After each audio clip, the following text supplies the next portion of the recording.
Neidpath Castle is a tall L-plan tower house, one leg of the L being very short. It has rounded corners. The battlements are roofed and the sentry walk is a balustraded balcony. There are few windows, and two still have their iron bar protection. Inside, the basement and the first floor hall are vaulted, and the hall is further divided by a wooden floor into 2 stories. Other features include a pit dungeon, and some small exhibitions of artifacts found in the locale.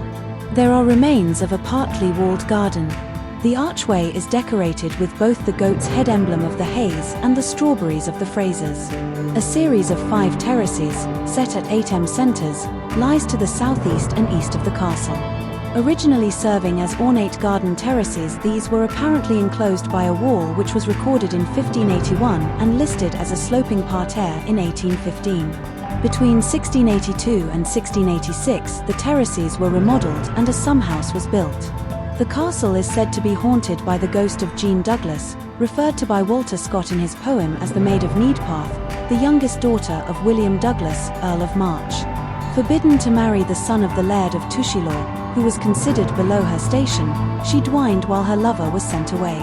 When he returned, she was so wasted that he did not recognize her, causing her to die of a broken heart. She is reputed to appear clad in a full-length brown dress with a large white collar.